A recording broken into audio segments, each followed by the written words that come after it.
Hi, I'm Elliot Chase, an American now living in the Philippines. My dad's American, and my mom's Filipina. So even though I grew up in the States, I learned Tagalog thanks to her. She always told me, you need to know the stories of the Filipino people. Now, after 29 years in the States, I'm here exploring those stories. And as I've discovered, it's not just about places or traditions. It's about people. For me, that often means the beautiful Filipinas who make every encounter one to remember. As a writer, I thought, why not document these bold, unexpected, and irresistibly fun moments, like this one, a trip up north that started with a dating app match and ended with a typhoon to remember. When I first arrived in the Philippines, I quickly realized something. Filipinas are everywhere. Grocery stores, cafes, jeepneys, malls, you name it, they're there. And they're some of the friendliest people you'll ever meet. Smile at one, and before you know it, you've got a full conversation going. Take Mira, for instance. I met her on a dating app. Cute, petite, with a smile that could light up a brownout. We started chatting, and before I knew it, we'd formed a connection. Then I found out where she lived. 12 hours north of Manila, by bus.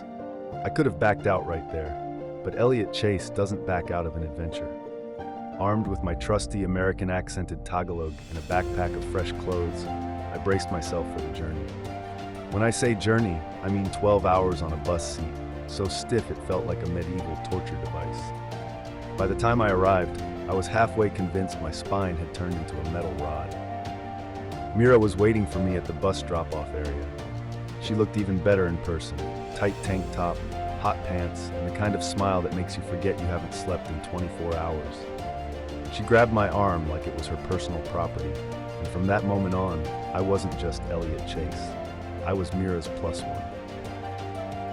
She introduced me to her entire family, parents, uncles, aunties, nieces, nephews, cousins, and even the neighbors' chickens and ducks. The family tree didn't just have branches, it had vines, roots, and offshoots that defied biology. At one point, I was pretty sure I was shaking hands with someone's second cousin's former roommate. Then came the welcome feast. They killed a pig for me. Yes, an actual pig. Mira assured me it was tradition, normal. "This is how we welcome special guests," she said, while her neighbor sharpened a butcher knife that looked like it could take down a water buffalo. A couple of hours later, we were feasting on crispy pork and dunking rice into pork blood stew. It was equal parts horrifying and delicious. I planned to stay for 3 days.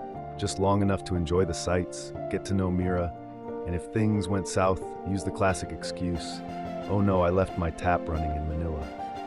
But the universe had other plans. On my last day, the skies opened up. Not just rain, biblical rain. By the afternoon, we were getting government-issued typhoon warnings. My phone let out a sound so horrifying I nearly threw it out the window. Mira laughed and said, "Oh, that's normal." Then the brownout hit. For the uninitiated, a brownout is basically a blackout, but with an extra layer of misery. No lights, no fans, no running water. And let me tell you, there's nothing quite like needing to go to the bathroom during a brownout. Mira and I sat in her bedroom, sweating like we were in a sauna, trying to talk over the rain hammering the tin roof. At first, it was cozy, romantic even, but then the typhoon decided to up its game. The wind howled, trees cracked, and just as we thought it couldn't get worse, a tree trunk crashed through her bedroom window. Water and wind poured in, and Mira screamed. I jumped into action, or at least I think I did. Mira's dad and I wrestled with some old plywood, duct tape, and a prayer. After an intense 10 minutes of DIY disaster management, the window was officially good as new, which in this house apparently means slightly less broken than before. By the 5th day, I'd run out of fresh clothes and was beginning to resemble Indiana Jones. If Indiana Jones had swampy armpits and a lingering smell of pork blood stew. I kissed Mira on the cheek, thanked her family for their hospitality, and promised to visit again, on one condition. "Next time," I said, "you have to slaughter 10 pigs for me." Mira just laughed. I don't think she realized I was joking. The 12-hour bus ride back to Manila felt like a fever dream. I fell asleep so fast and so hard that when I woke up, I half expected to find myself back in Mira's house, surrounded by her extended family and a pack of ducks. Looking back, that trip had it all.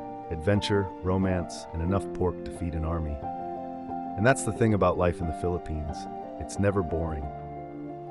If you enjoyed this story, don't forget to like, subscribe, and leave a comment below. What's the wildest thing you've ever done for a date? Let me know. I might just take notes for my next adventure. Until next time, keep chasing those unforgettable moments.